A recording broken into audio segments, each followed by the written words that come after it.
Welcome to Conversate, a podcast where we engage in conversation. On this week's episode, I, Pastor Kevin, sit down with another Kevin, Kevin Olson. He and I chat about the cross. And we talk about our experience of the cross in life, in worship, and also what it means to take up our own cross.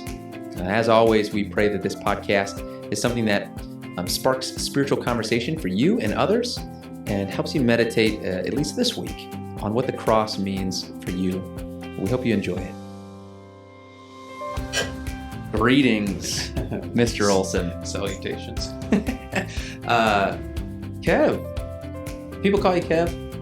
People call me all kinds of things. As long as they don't call me late for dinner, I'm okay with that. That's my line. Is it? No, I'm just. Well, I do like that one because I like food. You know. Oh yeah. Yeah. Uh-huh. Yeah. What are you having for dinner tonight? I'm not sure yet. Okay, you find out when you get home. Yeah. Same here. Yeah. Yeah. I made bread last night, but Yeah. I already ate about half of it. So. Nice. What was it? A flavored bread or just kind of No, it's just plain sourdough bread. sourdough bread? Yep. That sounds good. Well, folks, if you don't know the voice or don't recognize the face, if you're watching us on YouTube, I'm sitting next to fellow cross meditator, fellow Jesus follower, Kevin Olson. Kevin Olson. Well, gosh, I don't even know, Kevin. How long have you been here at St. Peter and Paul? Probably 3-ish years. No kidding. I'm not sure exactly. See, this is the crazy thing for me. When you come in at a certain time at a place, you just assume certain people have been around forever. You've been around slightly longer than I have. Yep, I've been here just a little bit. 2.5 years, yeah. No. But Deb was coming here long before I was. Okay, gotcha. So that wasn't a geographical thing, or was it? No. No, Okay, yeah. no. So have you lived here your whole life? No. Cool. No. We moved here when I was 12, and I've mostly lived here in the meanwhile with brief forays elsewhere. But I keep coming back. That's, that happens to a lot of people around here. They keep coming back. So Kevin, he's been hanging around here for a little over 3 years. And what do you do, Kevin? You came in and you were talking to me about metal or something. And I realized I have no idea what Kevin Olson does. Well, I have a degree from Michigan Tech in mechanical engineering. I work for a place called IR Telemetrics, which is in Hancock, up by the driving park or the Coca-Cola bottling plant, up by the fairgrounds. Oh, yeah, sure. Yep. And the way I always explain it to Deb's friends is that we help people make measurements in inconvenient places. So we help people measure engineering parameters in difficult locations. Temperatures, pressures, strains, things like that. A lot of times on moving components inside of operating stuff, inside of transmissions or engines or other things. My job is to figure out how to shoehorn things in. Other people do the smart stuff. Okay, so when you're saying shoehorning, in my mind, here's what I'm picturing. You ever seen the movie The Sandlot? Yep. You know when they have to get their ball back from the neighbor's yard? Mm-hmm. Is that an example of shoehorning something? Yeah, probably. Yeah. They're trying to be clever about how to get to a difficult place to access. Yep. Okay, but yours is more like you got machinery, you got parts, you got stuff you kind of got to thread through. Okay. Yep. So we have 3 full-time machinists who can modify parts and make parts and stuff. Got it. And then we have a bunch of computer programmers and physicists and other stuff who work there. And I think there are somewhere between 1.5 and 2 dozen of us working there. Holy smokes. Yeah. Well, now I understand. Send stuff to Western Europe, North America, some stuff to East Asia. Okay. That's more or less the geographic extent. Some stuff goes to East Asia, but not a lot. Gotcha. It's amazing to me that here in the UP, this kind of little known slice of land in America, there's quite a bit of international business going on. I've got a couple friends working over at Somero, making those, what do they make, like concrete? Streets, yes. Level it out. That's it. And international, Like the copper stuff, that's the other crazy thing. But anyways, I don't know enough about copper to talk intelligently. Well, Kevin, Yes. It's nice to know you a little more today, and I'm curious now to see what we can learn or discover, share, kind of about the cross. So, I mean, this podcast, we kind of just take the theme from Sunday and riff with it. So it's kind of loose parameters, and especially with, at least in my view, to talk about the cross, I made this kind of a comment at the beginning of worship. To me, the cross, and I've heard others. So this isn't a Kevin.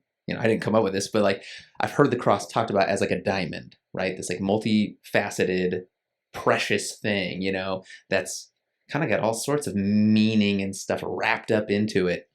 And so I kind of clued in on one little aspect of the cross, which is this idea of greatness and how that kind of gets turned on its head by way of the cross. But I'm just kind of curious if you'd be willing to, I don't want to say entertain. I can't. I'm sure my words today with the coffees will hopefully help. But just give us, some preliminary sort of like when Kevin Olson. Actually, I asked this. So the week leading up to preaching the sermon, did some shut-in visits, talked to a couple of coffee shop workers at a place I go to a lot, and I'm just curious, like initial thoughts of like when you think of the cross, you visualize it, when you hear the word, you wearing one? Nope. Neither am I. No. I don't think. What first comes to mind for you? Like where's your brain space go? Where's your heart go? What does it conjure up for you? I guess I think about Good Friday. I think about Jesus' crucifixion, and I think about his suffering and his grace for us.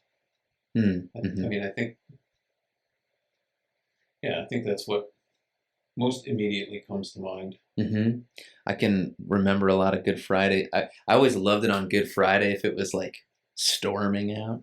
It just seemed appropriate, rain, thunder. Darkened sky. Yeah, darkened sky. Exactly. Exactly. Yeah.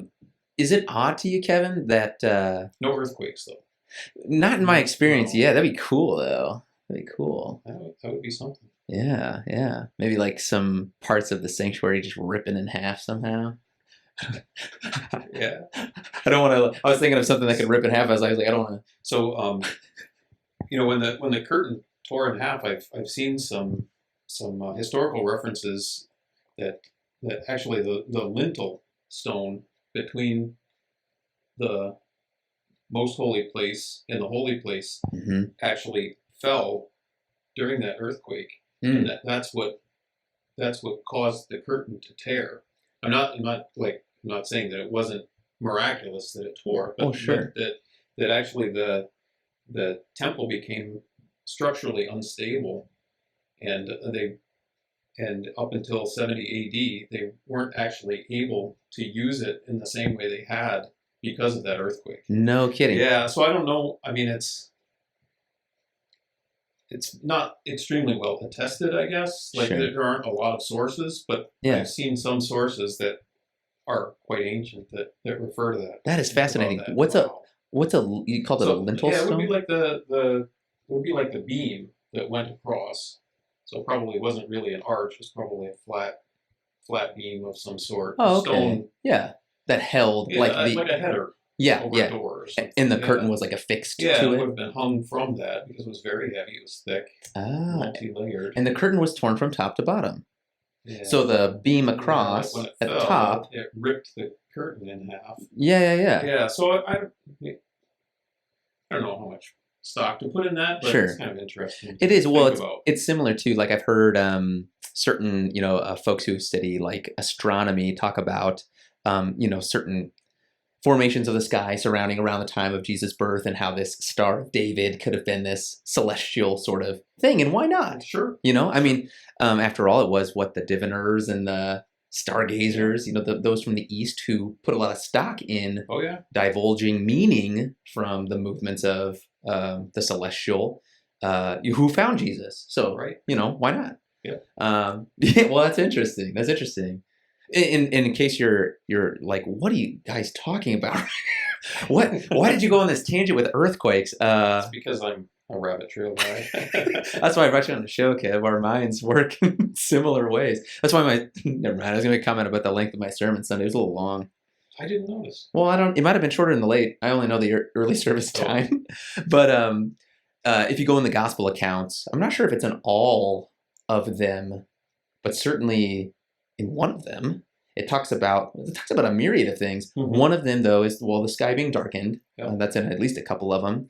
Another is that there's this earthquake that happens, so the rocks split.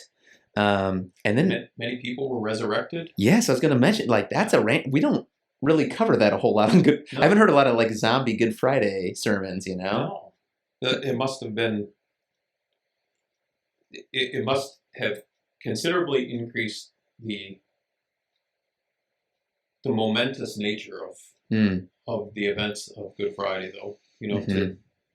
For people to see, you had mentioned that on Sunday that the Greeks were looking for wisdom and the Jews were looking for signs. And Jesus gave many, many signs that had been promised in the Old Testament during his earthly ministry, but even a sign of many dead people being raised again would have been extremely remarkable. Not just Lazarus, which got a lot of religious leaders really worked up. I mean, it seems like it was kind of the final straw.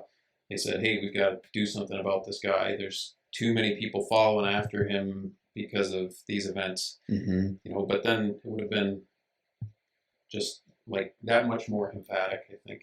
Yeah. Anyway. Well, and it makes you wonder about what is it within the human nature, this kind of propensity for disbelief. Because not only do you have, because maybe someone says, well, maybe not everyone was there and they didn't see these dead people, rise from the dead. But even at Jesus' ascension, Matthew 28, he's given his great commission, and there on the mountaintop, it says that some still doubted. Yes. They're looking at the guy. But I mean, I suppose it is so wondrous. I mean, it's not hard to, how many times have you heard, people talk in such a way where it's well, I don't know, maybe I was dreaming it up, Sure. Maybe it didn't happen. And we even know that sometimes we fabricate our memories and it's not 100% reliable. But mine sure isn't. So, so it does make you wonder. The other thing that comes to mind is that parable. It's not really introduced as a parable, but when Jesus talks about Lazarus and the rich man, it certainly tells like a parable. And, the rich man, he's down in Hades, and he's asking Jesus, I suppose, or I guess he's talking to Lazarus. But at some point he says, hey, can you send somebody to my family members? And they said, well, hey, they got the law and the prophets. Right. That's enough. Yeah. This is strange. And this is all actually tied up. So I didn't go this route on Sunday, but in that same 1 Corinthians, 1 Corinthians 1:18-31 was the text. It talks about the folly, the foolishness of the cross. But it also talks about the foolishness of how God delivers this news to the world, which Paul describes in 1 Corinthians as the folly. It gets translated one of two ways, either the folly of what we preach, which kind of just reinforces the whole idea of the cross. But another translation of that is the folly of preaching. That God has given us this message in the folly, the foolishness of preaching. And I think that's relatable. I think there's a lot of folks out there who, imagine a Sunday service and sitting in the pews, some preacher preaching, this message. It's like, what are you doing? What are you wasting your time there for? What's really happening in the service? This doesn't seem very exciting. This doesn't seem very momentous. Just some, young kid up there babbling about, the resurrection of some dude 2,000 years ago. I mean, it sounds crazy now. Yeah. That sounds like foolishness. And just the method, it's not as, it's just not as astounding. You almost wonder, too, Jesus came when he did, according to the scriptures, in the fullness of time, right? Yeah. Kind of like...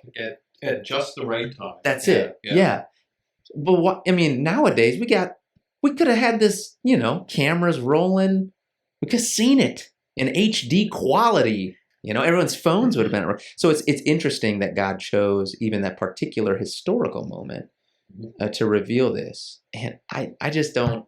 I don't know how to even put words to this, but it's that about the cross to me that is so striking. Like, it's just so stupid. Why did God pick such a stupid way? You know, and I feel, in our human viewpoint, we think, oh wow, why like that? Why born in such humble circumstances to, a young woman who was unmarried, people would talk, right? They would, in fact, there was a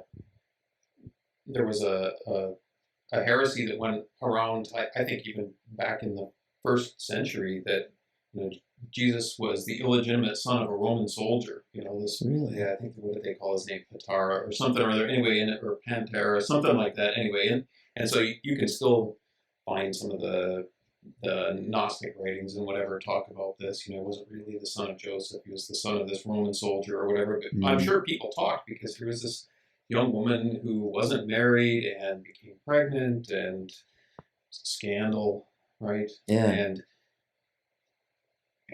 And born in very humble circumstances, and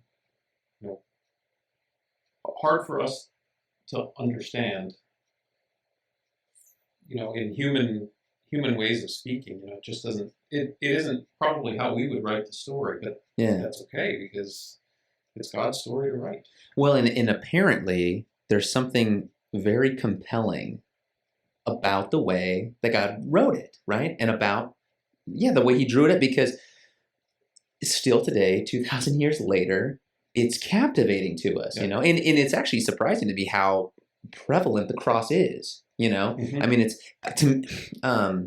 in some ways, I'm not saying it's lost its power. The cross is never going to lose its power, but I don't know that your average guy on the street sees a cross on a neck and thinks, well, that's strange, Right. Like, it's become ingrained in our culture to the point where nobody thinks, why are you walking around with a means of execution around your neck? Yeah. Great conversation starter, by the way. If you're looking for a way to say hello to a stranger with a cross on. Nice execution method. Yeah.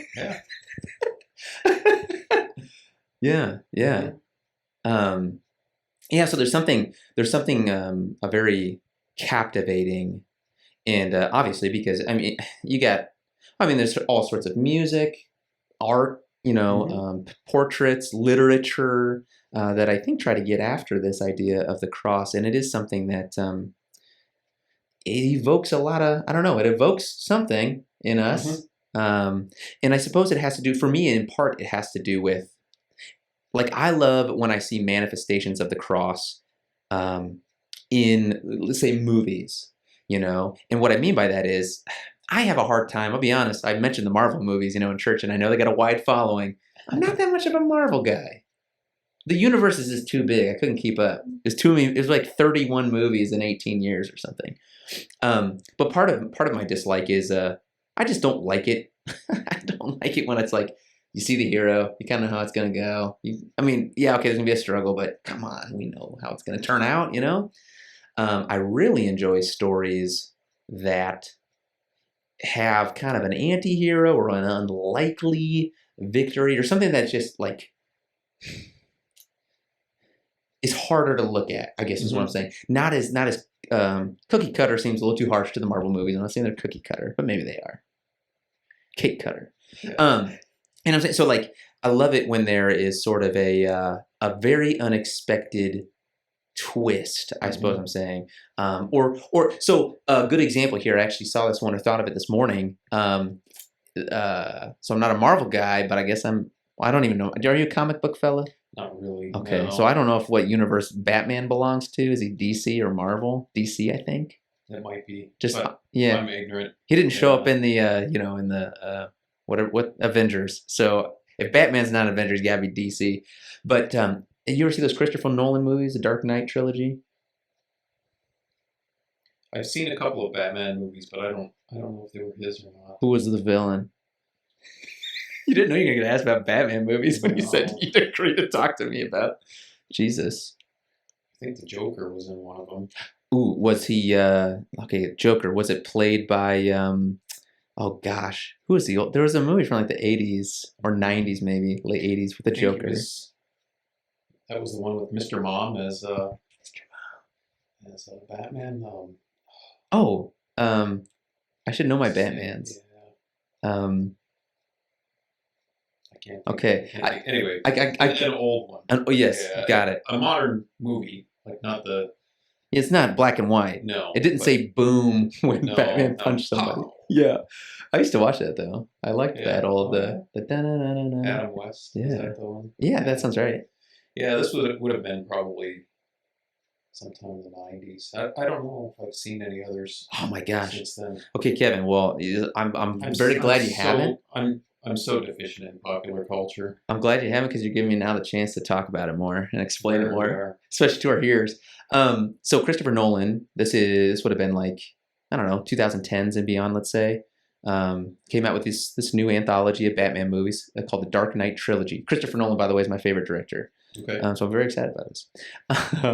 Batman in these movies is played by Christian Bale, and the Joker in this rendition is played by, oh my gosh, fella. He actually, sadly, ended up dying. Young guy. He's in like 10 Things I Hate About You, I think, or... Is that the Heath Ledger? That's it, Heath Ledger. Yeah. Incredible performance as the Joker. Anyways, what happens in The Dark Knight, so this is the second movie of the trilogy, is at the end of the movie, so Harvey Dent's in this movie. Harvey Dent's like the DA or something. He's like some political kind of fella he's bringing good things to Gotham, right? Mhm. He's eradicating bad, he's bringing justice and righteousness. But then his love interest dies partway through at the hands of the Joker. And as a part of that, half of Harvey's face gets burnt off. Hence, he becomes Two-Face. Oh, yeah. Okay? So this guy who was this great public figure bringing good things to the community now turns evil. And but people don't really know this. This is not widespread information. So when Batman encounters Harvey Dent at the end of the movie and actually eliminates him, takes him out, this is going to come as a shock to the community. They're going to be horrified by this, right? And Batman says something like, he's talking to, I forget the fella's name. He's another political fella. And he's saying, basically, blame it on me. Let me take the fall. Like, you got to chase me down, hunt me down. He says, I'm not the hero Gotham needs right now, but I'm the hero Gotham deserves, or something like this. But basically, Batman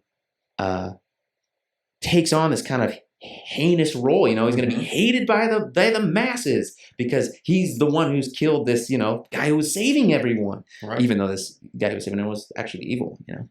And to me, there's the cross. Does that make sense? Mm-hmm. Because it's like, look, it's not as pretty. It's not as clean cut. It's not, the hero's like the anti-hero. He's the enemy. They're chasing after him. They're sending the dogs on him at the end. But that's like Jesus, Yep. It's like Jesus goes across. He's like, not the hero. I'm not the hero they deserve. I'm the hero they need. Send the dogs on me, Yep. Not what people were expecting for a Messiah, for sure. Mm-hmm. Yep. Yeah. Yeah. All right. Well, that was a fun little riff on Batman. I'm for something completely different now. Sure. As we're edging our time somewhat. I don't have as good of a handle on time as I've alluded to once this podcast, but I want to know, Kevin, curious. Mm-hmm. Jesus, at one point in the gospel, says to follow him means to deny yourself and take up your cross. What does that mean? I'll just sit and listen now. Uh-huh. Well, I think that it means that.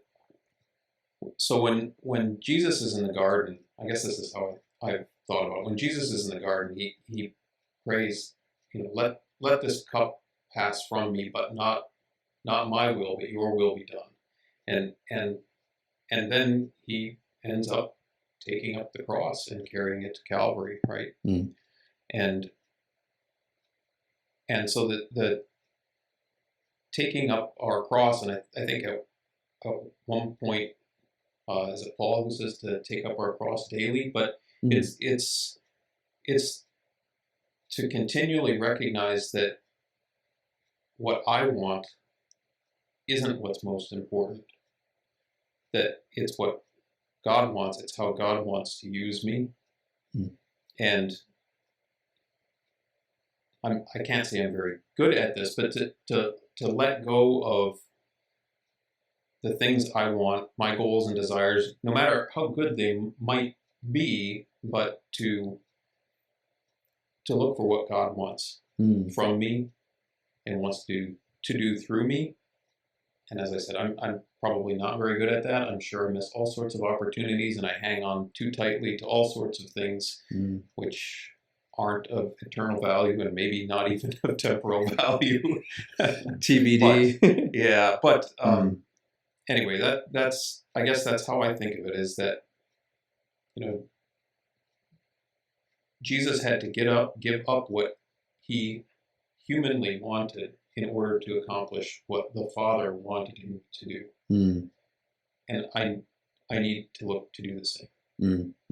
And sometimes that's going to be messy and painful. That's a good answer. I like that. I don't know. Yeah. Yeah, and that's maybe, just as we think of following Jesus and taking up our cross, and even just about Christianity in general, there's a historical even sort of precedent for this kind of triumphalism, triumphant sort of, if I'm a Christian, everything's going to go my way and I will get what I want, right? Because God's on my side. And historically, I'm thinking about like the Crusades, where Christianity kind of pushed its agenda, you might say, to, not so good ends on others, which just seems to confuse the cross, right? Because that seems to be not only did Jesus, he had to basically give up his will in that situation to what the Father wanted, and the way that played out was not in a way where Jesus very clearly seemed to win or to triumph. Right. It wasn't beautiful. It was ugly. It was hard. And so I think that's a good reminder for us as we go, like just even in a small practical ways, like taking up your cross, I don't think has to be, very likely will not be, I'm going to go so far as to say it almost assuredly will not literally mean be nailed to a cross. Right. Those kind of executions don't happen that much anymore. So your odds are, at least in America, it's probably not going to happen. Sometimes it might just be taking time to talk to the person at the checkout counter at Walmart. Well, that doesn't happen very often at our Walmart anymore. Self-checkout. But you know what I mean. The greeter. It might be just taking some time to talk to somebody whom we meet incidentally in our day-to-day lives, or being patient in traffic and letting other people in instead of blowing our horns or shaking our fists or using other sign language communication. Absolutely. Or something, right? Yeah. I mean, it can be little things. It can be little things every day, but to try to view things from a different perspective. If you're stuck in traffic, well, maybe that's God's mercy to you that you aren't up ahead and endangered somehow, or maybe you should just take that time to pray.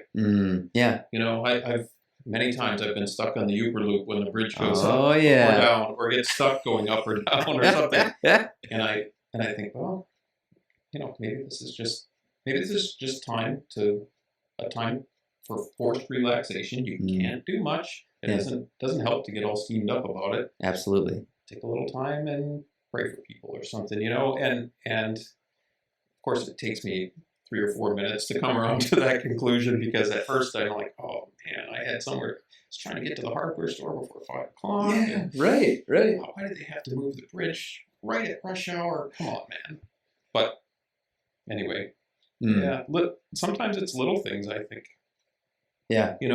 But trying to view things from a more heavenly or upper story perspective. We've gone through the story twice now here, and try to view things from that perspective, to see things not just on the earthly plane and my convenience, but have a longer, more eternal view of what's going on, or to at least try to be looking for what God's doing. Yeah. You know, it's kind of neat too to think of Jesus' life in that framework too, to realize, oh, how many crosses did he carry prior to that cross, you know? Because he had all sorts of times when he was just, interrupted or delayed on the way somewhere or kept up late, Yeah, there's so many times in the Gospels when the children are trying to come to him, and the disciples are trying to shoo them away, or there's the woman who had the hemorrhage, and she reaches out and touches his cloak and sort of delays him, or people are chopping holes in the roof to lower their friends through so they can see Jesus, and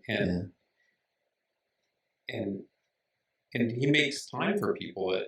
It's there many times he tries to get away with his disciples and have a little bit of a rest, and people still follow, chase them around the coast. Yeah, and he helps them. Yeah, he helps them. So, yeah. Well, that's a good. I love that. We'll kind of cap on that note because that's so practical. Think of your relationships. Just slow down in your day, even, and consider where God might be. Giving you a cross. Giving you a cross. And it's going to be a burden, and it's going to be an annoyance, and it's not going to be something that's particularly pleasant, being a cross and all. But the beauty of it is, there's that song. It's a re-rendition, I suppose, of When I Survey the Wondrous Cross. But I kind of like the contemporized version of it. We sang it in early service, but the chorus, it says, oh, the wonderful cross, bids me come and die and find that I may truly live. And I do believe that when you begin to practice taking up your cross, there's something oddly strange about the way it opens you up to kind of the power of God's work. Even in these little things, they start to become bigger moments, where they would have been just kind of trivial pains in your butt. Now they're kind of like these opportunities for almost a demonstration of God's grace. And if nothing else, any experience of the cross, suffering, pain, inconvenience, etc., that you don't control, is going to connect you with the one who went through the greatest cross for you. So yeah, hang on to that, man. And Kevin, thank you for the insight and the chance to go Kevin squared on this podcast. Yeah. Hopefully the internet can handle it. We don't want to break the internet, but I do. You do?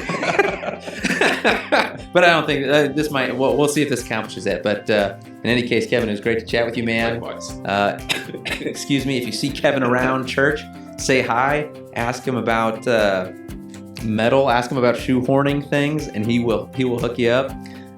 No, thanks a lot, Kevin, for the chat, man. Appreciate it. Well, have a great week. This is great. Thank you. Peace.